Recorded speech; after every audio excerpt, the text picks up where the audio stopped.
السلام عليكم ورحمة الله وبركاته. الحمد لله حمدا كثيرا طيبا مباركا فيه. അനുഗ്രഹീതനായ അല്ലാഹു സുബ്ഹാനഹു വ തആലയെ സൂക്ഷിച്ചുകൊണ്ട് ജീവിക്കണമേ എന്ന് സുന്നത്തോടുന്ന പോലെ നിങ്ങൾ ഓരോരുത്തരോടും ഉണർത്തുകയാണ്. സഹോദരങ്ങളെ, തിൽമീദുകളെ തജ്വീദിൻ്റെ രണ്ടാമത്തെ ക്ലാസ്സിലാണ് നാം ഉള്ളത്. നമുക്കറിയാം, ക്യൂലൈൻ ഓൺലൈൻ അക്കാഡമിക്കിലെ ഒരു എയിം തന്നെയാണ് ഖുർആൻ തജ്വീദോടെ പാരായണം ചെയ്തുകൊണ്ട് കൃത്യതയോടെ സൂക്ഷ്മതയോടെ നല്ല ഭംഗിയിലൂടെ പാരായണം ചെയ്യപ്പെടുന്ന ഖാരിഈങ്ങൾ പഠിതാക്കൾ ഉണ്ടാകണമെന്നുള്ളത് നമ്മളുടെയൊക്കെ എല്ലാവരുടെയും ലക്ഷ്യമാണ്. അതുകൊണ്ട് തന്നെ കഴിഞ്ഞ ക്ലാസ്സിൽ നാം വിശദീകരിച്ചതുപോലെ നമ്മുടെ അക്ഷരങ്ങളുടെ ഉത്ഭവങ്ങൾ, സ്ഥാനങ്ങൾ സംബന്ധിച്ച് നാം വിശദീകരിച്ചു. അപ്പോൾ ഉത്ഭവസ്ഥാനങ്ങൾ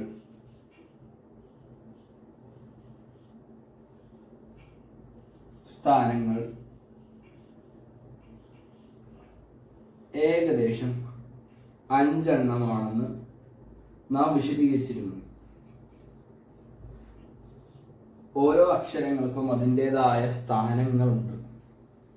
അതിൽ ഒന്നാമതായി നാം പറഞ്ഞത് അൽ ജൗഫ് എന്നാണ്. അൽ ജൗഫ് ഇതിനെ നമ്മൾ ഇംഗ്ലീഷിൽ എഴുതിയിരുന്നത് ജൗഫ് തന്നെയായിരുന്നു. ജൗഫ് ഉത്ഭവസ്ഥാനങ്ങൾ അത് ഏതൊക്കെയാന്നുള്ളത് ഞാൻ ഇവിടെ എഴുതി കാണിച്ചിരുന്നു. നീട്ടാൻ വേണ്ടി ഉപയോഗിക്കുന്ന 3 അക്ഷരങ്ങൾ.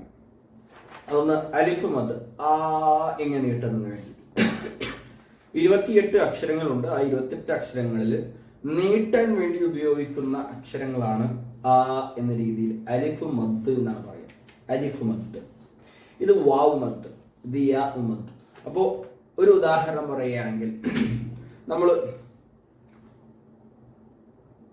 കോല അല്ലെങ്കിൽ കാല എന്ന് പറയുമ്പോൾ കോല നീട്ടാൻ വേണ്ടി ഉപയോഗിക്കുന്ന അലിഫായി എല്ലാ അക്ഷരത്തിനും കൂടെയും ചേർന്ന് വരും. ചില അക്ഷരങ്ങൾ മാത്രം ചേർന്ന് വരില്ല. അതൊക്കെ ഇൻഷാ അല്ലാഹ് വിശദീകരിക്കും. വാവ് മദ് ചേർന്ന് വരുന്ന ഊ എന്ന് നീട്ടാൻ വേണ്ടിയിട്ട്, ഊ എന്ന രീതിയിൽ നീട്ടാൻ വേണ്ടിയിട്ട്. ഈ യാ മദ് വരുന്നതോ ഈ എന്ന രീതിയിൽ നീട്ടാം. അപ്പോൾ ജൗഫാണത്. അതിനെ വായയുടെ ഉൾഭാഗത്തു നിന്ന് വരുന്നു എന്നുള്ളതാണ് ഇതിന്റെ നാം വിശദീകരിച്ചതാണ്. അലിഫ് മദ്, വാവ് മദ്, യാ മദ്. ഇനി അടുത്തത് നമ്മൾ പഠിച്ചതുപോലെ അൽ ഖൈഷൂം. അൽ ഖൈഷൂം,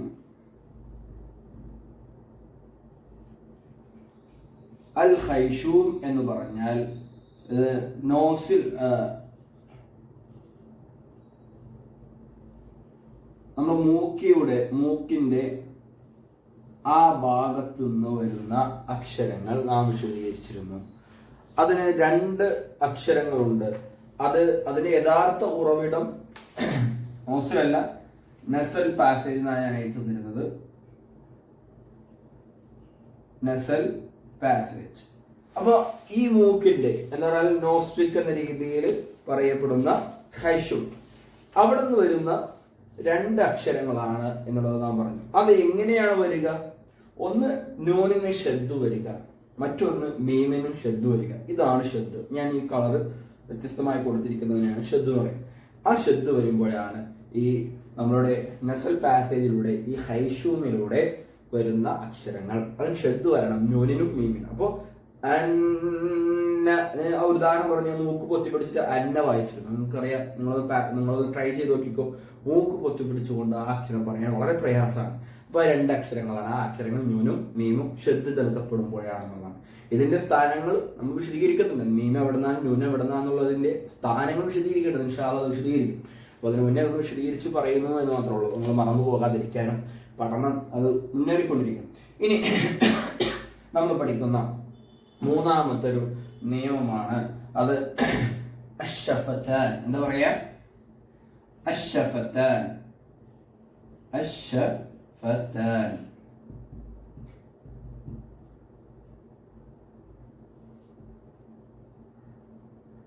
അശ്ശഫത്താൻ എന്താ പറയാ?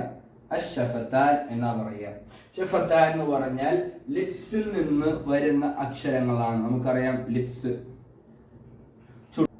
അഷ്ഷഫത്താൻ.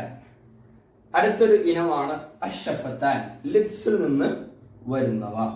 അപ്പോൾ ലിപ്സിൽ നിന്ന് വരുന്ന അക്ഷരങ്ങൾ അവ 4 എണ്ണമാണ് എന്നുള്ളത് മനസ്സിലാക്കി നോക്കുക. ഏതൊക്കെയാണത്? വാവ്, അതേപോലെ തന്നെ ബ, അതേപോലെ തന്നെ മീം, അതേപോലെ അവസാനത്തെ അക്ഷരമാണ്, 4ാമത്തെ അക്ഷരമാണ് ഫ. ഈ 4 അക്ഷരങ്ങളും നമ്മൾ നേരത്തെ പറഞ്ഞു ഹൈഷൂമിൽപ്പെട്ട അമ്മ എന്ന് പറയുന്ന മീമിന്റെ ഉത്ഭവം യഥാർത്ഥത്തിൽ ചുണ്ടാൻ, ലിപ്സാൻ. ഉദാഹരണം വ. നമ്മൾ വാവ് പറയുമ്പോൾ ശ്രദ്ധിക്കണം, മലയാളത്തിലുള്ള രൂപത്തിലല്ല വാവ് പറയേണ്ടത്. പല ആളുകളും നമ്മൾ മലയാളത്തിൽ വീട്, വല, അവൻ എന്ന രീതിയിൽ നമ്മൾ പറയണ്ട. അവൻ, വീട്, വല, വല എന്ന രീതിയിലൊക്കെ മലയാളത്തിൽ പറയാറുണ്ട്. അത് വലയാണ്, ആ വല കൊണ്ട് അവൻ അറിഞ്ഞു എന്നൊക്കെ രീതിയിൽ പറയുമ്പോൾ അവൻ എന്ന രീതിയിൽ നമ്മൾ മലയാളത്തിൽ പറയുന്ന രൂപത്തിലല്ല യഥാർത്ഥത്തിൽ വാവ് പറയേണ്ടത്. നമ്മൾ അറബിയിലേക്ക് നമ്മൾ പറയുമ്പോൾ വാവിനെ പറയുമ്പോൾ നമ്മൾ ചുണ്ട് കൂർപ്പിച്ചു കുറിച്ച് പറയുക. വ, വി, വു, വ്, വ, വി, വു. ഇങ്ങനെ നീട്ടാൻ വേണ്ടി ഉപയോഗിക്കുന്ന ജൗഫിന്റെ അക്ഷരങ്ങളും ചേർത്ത് കൊടുത്തു കഴിഞ്ഞാൽ എളുപ്പം കിട്ടുന്നതാണ്. ഫതഹ് കൊടുക്കുക വേണമെങ്കിൽ നമുക്ക് എല്ലാവർക്കും അറിയാവുന്ന പോലെ സൂറത്ത് ഫാത്തിഹ പാരായണം ചെയ്യുമ്പോൾ നമ്മൾ ചുണ്ട് എന്ത് ചെയ്യണം? കൂർപ്പിച്ച് പിടിച്ച് പറയണം. ഇപ്പൊ തിരില്ലട്ടോ, നമുക്ക് വിശദീകരിക്കാനുണ്ട്. അപ്പൊ എന്ന അക്ഷരം നമ്മൾ ഇവിടെ നിന്ന് പറയാം. ഓക്കെ, ശരി. ഇനി ബ, ബ, ബ ശ്രദ്ധിക്കുക. ബ ഇന് ഫതഹ് ഇട. ബ, ബി, ബു, ബ, ബ, ബി, ബു. ഇങ്ങനെ നമ്മൾ വായിക്കുമ്പോൾ വ്യക്തമായി മനസ്സിലാവും. നിന്നെ മീം, മീം എങ്ങനെ വെച്ചിരിക്കേണ്ടത്? മ, മീ, മു, മ, മൂ, അല്ലെങ്കിൽ മ, മീ, മൂ എന്ന രീതിയിൽ തന്നെ നിങ്ങൾ മദ്ദുകൾ കൊടുത്ത് ജൗഫിന്റെ അക്ഷരങ്ങൾ കൊടുത്ത് പാരായണം ചെയ്താൽ വളരെ എളുപ്പമാണ്. എളുപ്പത്തിൽ നിങ്ങൾക്ക് മനസ്സിലാക്കാൻ സാധിക്കുന്നതാണ്. ഇനി അടുത്ത അക്ഷരമാണ് ഫ. ഫ എന്നുള്ളത് വ എന്നുള്ളത് കൂർപ്പിക്കുക. ബ എന്നുള്ള 2 ചുണ്ടും ചേർത്ത് പിടിച്ച് പാരായണം ചെയ്യുക. മ എന്നുള്ളതും ചേർത്ത് പിടിച്ച് പാരായണം ചെയ്യുക. ഫ പറയുമ്പോൾ ശ്രദ്ധിക്കണം, നമ്മൾ താഴെ ചുണ്ട് മേലെ പല്ലിന്റെ ഭാഗത്തേക്കാണ് മുട്ടുന്നത്. ഫ, ഫ, ഫ ഉണ്ടോ? ഫ എന്ന് വെച്ചാൽ അപ്പൊ മൊത്തത്തിൽ നമ്മളിപ്പോ നിലവിൽ പഠിച്ചിരിക്കുന്ന യഥാർത്ഥമായി 28 അക്ഷരങ്ങളിൽ 4 അക്ഷരമാണ് ഇപ്പൊ നിലവിൽ നമ്മൾ പഠിക്കണം. നേരത്തെ പഠിച്ചിരുന്ന അക്ഷരങ്ങൾക്ക് വ്യത്യാസം നീട്ടാൻ വേണ്ടി പറയുന്ന അക്ഷരങ്ങളാണ് ജൗഫിന്റെ അക്ഷരങ്ങൾ. അപ്പൊ അലിഫ് മദ്, വാവ് മദ്, യാ മദ്, ആ, ഈ, ഊ എന്ന് പറയുന്ന അക്ഷരങ്ങൾ. പക്ഷെ അതിന്റെ യഥാർത്ഥമായ സ്ഥാനം എവിടെ എന്നുള്ളത് ഇൻഷാ അല്ലാഹ് വിശദീകരിക്കും. ഓക്കെ, പിന്നെ നസൽ പാസേജിലൂടെ നമ്മുടെ ഈ മൂക്കിന്റെ ഈ ഭാഗത്തിലൂടെ വരുന്നത് ശബ്ദ കേൾക്കപ്പെട്ട അക്ഷരങ്ങളാണെന്ന് പരിശോധിച്ചു. ഇനിയാണ് അക്ഷരങ്ങളിലേക്ക് കയറുന്നത്. ഇവിടെ നിന്നാണ് ഈ 3, 4, 5 ഉത്ഭവ സ്ഥാനങ്ങളിലാണ് അക്ഷരങ്ങൾ 28 അക്ഷരങ്ങളും കിടക്കുന്നതെന്ന് മനസ്സിലാക്കി. അതിൽ 4 അക്ഷരങ്ങളാണ് നിലവിൽ നമ്മളിപ്പോൾ പഠിക്കാൻ പോകുന്ന. അത് വ, ബ, മീം, ഫ. ഈ അക്ഷരങ്ങൾ നിങ്ങൾ മനസ്സിലാക്കിക്കോ. ഈ അക്ഷരങ്ങൾ അത് ചുണ്ടിൽ നിന്നാണ് വരുന്നത്. ഇനി അടുത്ത 4ാമത്തെ ഒരു ഇനം എന്നുള്ളത് അൽ ഹൽഖിന്റെ അക്ഷരങ്ങളാണ്. എന്താണ് ഹൽഖ് എന്നുള്ളത് നമ്മൾ നോക്കാം. അൽ ഹൽഖ് 4ാമത്തെ ഒരു ഇനമാണ് അൽ ഹൽഖ്.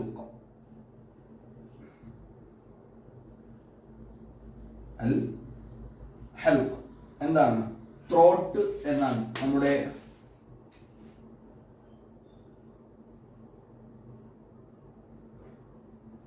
നമ്മുടെ തൊണ്ടയുടെ ആ ഖണ്ഡമുണ്ടല്ലോ, ഈ ഒരു ഭാഗത്ത് നിന്ന് വരുന്ന ഭാഗം അക്ഷരങ്ങൾക്കാണ് ഹൽക്കിന്റെ അക്ഷരങ്ങൾ എന്ന് പറയുന്നത്. ഹൽക്കിന്റെ അക്ഷരങ്ങൾ ഈ തൊണ്ടയുടെ ഈ ഭാഗത്ത് നിന്നാണ് വരുന്നത്. ആ ഹൽക്കിന്റെ അക്ഷരങ്ങളെ സംബന്ധിച്ച് വ്യക്തമായി നിങ്ങൾ മനസ്സിലാക്കിയിരിക്കണം. പലപ്പോഴും പല ആളുകളും അത് തെറ്റിക്കാറുണ്ട് എന്നുള്ളത് യാഥാർത്ഥ്യമാണ്. കാരണം ഹൽക്കിന്റെ അക്ഷരങ്ങൾ അത് വ്യക്തമായി മനസ്സിലാക്കാത്തതിന്റെ പേരിൽ പല ആളുകളും സൂറത്ത് ഫാത്തിഹ തന്നെ തെറ്റിക്കാറുണ്ടെന്ന് കാണാൻ സാധിക്കും. ഉദാഹരണമായി നമുക്ക് പറയാം, സൂറത്ത് ഫാത്തിഹയിൽ ഒരായത്താണല്ലോ അൽഹംദുലില്ലാഹി റബ്ബിൽ ആലമീൻ. ഈ പാരായണം ചെയ്യപ്പെടുന്ന ഈ ആയത്ത് തന്നെ തെറ്റിച്ച് പല ആളുകൾ ഓതാറുണ്ട്. ഇങ്ങനെ പറഞ്ഞാൽ അൽഹംദുലില്ലാഹി റബ്ബിൽ ആലമീൻ ഇങ്ങനെ രീതിയിൽ. എന്താണ് അതിന്റെ ഉച്ചാരണം എവിടെയാണ്? അതിന്റെ പ്രൊനൗൺസിയേഷൻ എവിടെയാണ്? അതിന്റെ ഉത്ഭവം എവിടെയാണ്? ഒന്ന് ചോദിച്ചാൽ ഒന്നും കിട്ടാത്തൊരു സാഹചര്യത്തിലാണ് പല ആളുകളും ഉള്ളത്. ഹുറൂഫിന്റെ അക്ഷരങ്ങൾ നിങ്ങൾ മനസ്സിലാക്കി വെച്ചോ, അത് 5 എണ്ണം, 6 യഥാർത്ഥത്തിൽ നിങ്ങൾ മനസ്സിലാക്കിയോ, അത് 6 എണ്ണമാണ്.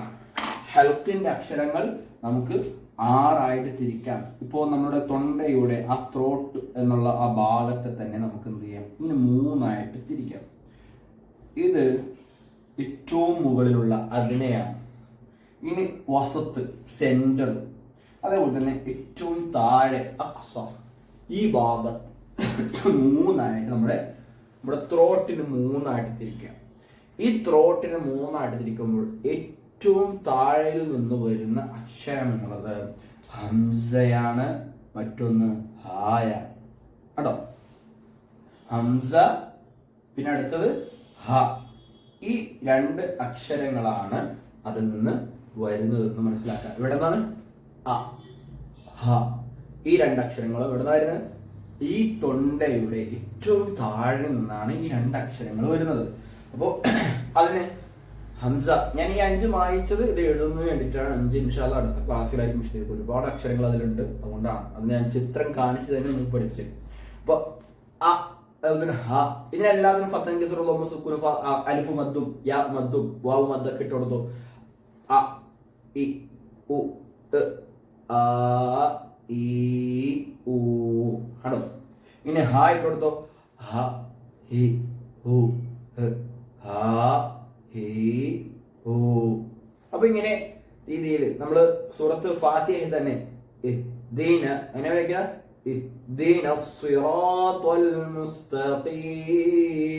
അപ്പോ ഇഹ്ദിന അല്ല നമ്മുടെ ഇഹ്ദിന, ചില ആളുകൾ ഇഹ്ദിന ആണ്. ഇവിടെ നമ്മൾ തൊണ്ടയുടെ ഏറ്റവും താഴെ നിന്നാണ് അത് വരുന്നത് എന്ന് പ്രത്യേകം ശ്രദ്ധിക്കുക.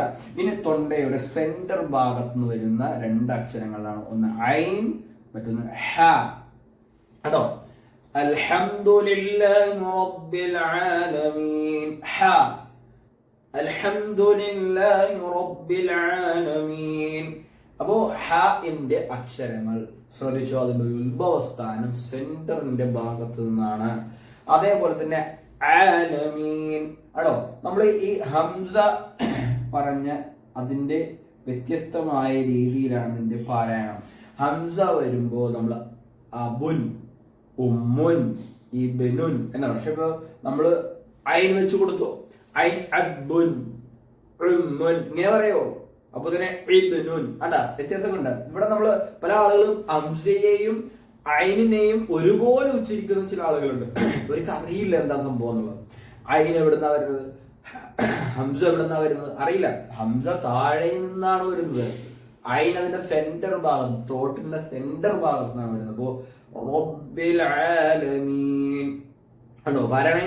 അൽഹംദുലില്ലാഹി റബ്ബിൽ ആലമീൻ ആണോ. അപ്പോ ഐന് എവിടെന്നാ വരുന്നത്, സെന്റർ ഭാഗത്ത്. ഹ എവിടെന്നാ വരുന്നത്, അതും സെന്റർ തന്നെ. അൽഹംദുലില്ലാഹിയോ അൽഹംദു തീരെ താഴാട്ടായി ഹായായി, അത് തെറ്റാണ്. നമ്മൾ ഓതേണ്ടത് ഹായാണ്. അപ്പോ ഒരു ഹാന്റെ രീതി എന്ന് പറഞ്ഞാൽ നമ്മുടെ ആ പോകുന്ന ത്രോട്ടിലൂടെ പോകുന്ന ആ ശ്വാസനാളത്തിലൂടെ പോകുന്ന ആ ഒരു വോയിസ്, നമ്മുടെ ആ ഒരു എയറിനെ നമ്മളിങ്ങനെ ചെത്തി വിടുകയാണ്. ഹ അണ്ട ഒരു ഹ എന്ന് പറയുമ്പോൾ ഒരു മുറിക്കുന്ന വാൾ കൊണ്ട് ഇങ്ങനെ മുറിച്ച് കളയുമ്പോൾ ഒരു ശബ്ദം, നമ്മൾ കത്തി കൊണ്ട് ഇങ്ങനെ കീറുന്നുള്ളത് ആ ഒരു ചിന്നലായ രീതിയിൽ പോകുന്ന രീതിയിൽ ഹ ഉച്ചരിക്കാം. ഐനും അതുപോലെ തന്നെയാണ് എന്ന് മനസ്സിലാക്കുക. ഇത് രണ്ടും വളരെ വ്യക്തമായി നമ്മൾ മനസ്സിലാക്കുക. അടുത്തൊരു അക്ഷരമാണ് ഗൈൻ, ഖ. അല്ല ഇതൊക്കെ കുത്തുകളുള്ള 2 അക്ഷരങ്ങളും. അതിന് ഐനിന്റെ അടുത്ത അക്ഷരമാണ് ഗൈൻ. അപ്പോ ഗൈൻ എന്ന രീതിയിൽ തന്നെ പാരായണം ചെയ്യുക. മഗ്ദൂബി ഇവിടെയാണ് നമ്മൾ പിടുത്തം, തൊണ്ടയുടെ ഏറ്റവും മുകളിലായിട്ടാണ് നമുക്കൊരു പിടുത്തം. അപ്പൊ റൈൻ എന്ന രീതിയിൽ. അപ്പൊ മഗ്ദൂബി, അപ്പൊ ഗാക്ക് ഫതഹ് കസ്റ ലം സുക്ർ മദ് അലിഫ് മദ് വാവും യാ ഒക്കെ ഇട്ടുകൊടുത്തോ. അപ്പൊ ഇങ്ങനെ ഗ ഗി ഗു ഗു ഗ ഗി ഗു. അപ്പൊ ഇങ്ങനെ ആ രീതിയിൽ നിങ്ങൾ വ്യക്തമായി മനസ്സിലാക്കുക.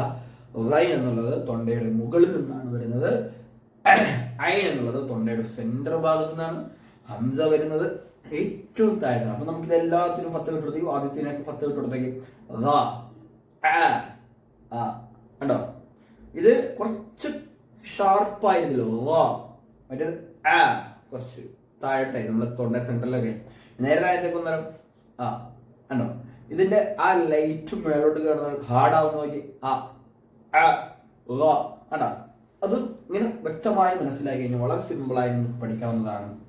ഇനി അവസാനത്തെ ആറാമത്തെ അക്ഷരമാണ് ഹോ. അല്ല ഹോ, നമ്മൾ ഖുർആൻ കാര്യങ്ങളായ ആളുകൾ അവർ ഇമാമത്ത് നിന്ന് കഴിഞ്ഞാൽ, പാരായണം ചെയ്ത് കഴിഞ്ഞാൽ അവർ വെള്ളം കുടിച്ച് തൊണ്ട കൊള്ളുന്നത്, ചൂടുവെള്ളം കുടിച്ച് തൊണ്ടയിൽ കൊള്ളുന്നത് കാണാൻ സാധിക്കും. കാരണം ഈ ഹെൽത്തിന്റെ അക്ഷരങ്ങൾ ഒരുപാട് ഖുർആനിലുണ്ട്. അതുകൊണ്ട് തന്നെ ത്രോട്ടിന് ഒരുപാട് ബുദ്ധിമുട്ടുണ്ടാക്കുന്നതാണ്. യഥാർത്ഥത്തിൽ പാരായണം ചെയ്യുന്ന ആളുകൾക്ക് അത് ബുദ്ധിമുട്ടുണ്ടാക്കും. പക്ഷേ അള്ളാഹുവിന്റെ കലാം പാരായണം ചെയ്യുമ്പോൾ അതിന്റെ മാധുര്യത്തിൽ അവർ ലയിച്ചു പോകുന്നത് കൊണ്ട് തന്നെയാണ് അവർ എത്രയും നീണ്ടുപോകുന്നത്. അത് അവസാനിക്കുമ്പോഴായിരിക്കും അതിന്റെ പ്രയാസങ്ങൾ ഉണ്ടാകുക. പക്ഷേ അതിന്റെ നന്മകൾ അവർക്ക് ഒരുപാട് കിട്ടുമെന്നുള്ളത്, സൗഭാഗ്യം കിട്ടുമെന്നുള്ളത് യാഥാർത്ഥ്യവുമാണ്. അതുകൊണ്ട് തന്നെ ഖുർആൻ പാരായണം ചെയ്യുന്ന ആളുകളെ സംബന്ധിച്ചോളം അവർക്ക് ഒരുപാട് ബുദ്ധിമുട്ടുണ്ടാക്കുന്ന അക്ഷരങ്ങൾ തന്നെയാണ് ഹൽക്കിന്റെ അക്ഷരങ്ങൾ. അതുകൊണ്ട് തന്നെയാണ് ഖുർആൻ അറബി ഭാഷ എന്നുള്ളത് വളരെ വ്യത്യസ്തമായി നിൽക്കുന്നതെന്നും കൂടി നമ്മൾ മനസ്സിലാക്കുക. അതിന്റെ മാധുര്യം, കേൾക്കാനുള്ള ആസ്വാദനം, അതിന്റെ ഭംഗി, അത് നിങ്ങൾ ആസ്വദിക്കണമെങ്കിൽ ഇതിന്റെ മഹ്റജ്, അതിന്റെ സ്ഥാനം, പ്രൊനൗൺസിയേഷൻ കൃത്യമാക്കുക. അതിന്റെ അവസാനത്തെ നമ്മൾ ഹൽക്കിന്റെ അവസാന അക്ഷരമാണ് ഹോ എന്നുള്ളത്. ഹോ എന്നുള്ളത് നമ്മളുടെ തൊണ്ടയുടെ ഏറ്റവും മുകളിൽ നിന്നാണ് വരുന്നത്. ഹോ ഹോ ഹി ഹു ഹ് ഹോ ഹി ഹു. ഇങ്ങനെ നിങ്ങൾ പാരായണം ചെയ്യുമ്പോൾ വളരെ എളുപ്പത്തിൽ നിങ്ങൾക്ക് അത് ക്ലിയർ ആക്കാൻ പറ്റും. അല്ലാഹു സുബ്ഹാനഹു വ തആല ഈ കാര്യങ്ങൾ നിങ്ങൾക്ക് പഠിക്കുവാനുള്ള തൗഫീഖ് എല്ലാവർക്കും നൽകുമാറാകട്ടെ. നിലവിൽ നമ്മൾ 4 ഷഫത്താന്റെ അക്ഷരങ്ങൾ, ചുണ്ടിൽ നിന്ന് വരുന്ന അക്ഷരങ്ങളും 10 ഏകദേശം 6ഓളം വരുന്ന ഹൽക്കിന്റെ അക്ഷരങ്ങൾ. ഇപ്പോൾ 4 ചുണ്ടിൽ നിന്നും 6 തൊണ്ടയിൽ നിന്നും വരുന്ന 10 അക്ഷരങ്ങളാണ് ഇപ്പൊ നിലവിൽ നമ്മൾ മനസ്സിലാക്കിയിട്ടുള്ളത്. ഇനി ബാക്കി വിശദീകരിക്കും ഇൻഷാ അല്ലാഹ്. അതിന്റെ അക്ഷരങ്ങളാണ് 5ാമത്തെ നിലയിലുള്ളത്. അത് ആ ക്ലാസ്സിൽ വിശദീകരിക്കുന്നതാണ്. അല്ലാഹു തആല നമ്മെല്ലാവരെയും ഖുർആൻ അതിന്റെ ഭാഷ അടിസ്ഥാനത്തിൽ, അതിന്റെ മഖ്റജോടെ, പ്രൊനൗൺസിയേഷനോടെ പാരായണം ചെയ്യുന്ന തർത്തീലായ സാവകാശം. അതേപോലെ തന്നെ സല്ലല്ലാഹു അലൈഹി വസല്ലം പറഞ്ഞതുപോലെ അസ്വാത്ത് നല്ല ഹസ്നിലായ രീതിയിൽ, നല്ല രീതിയിലായിക്കൊണ്ട് ശബ്ദമുള്ളവരായി പാരായണം ചെയ്യപ്പെടുന്നവരിൽ നമ്മെ എല്ലാവരും ഉൾപ്പെടുത്തുമാറാകട്ടെ. അഖൂലു ഖൗലി ഹാദാ അസ്തഗ്ഫിറു ലക്കും ഇന്നഹു ഗഫൂറുർ റഹീം. അസ്സലാമു അലൈക്കും വറഹ്മത്തുള്ളാഹി വബറകാതുഹു.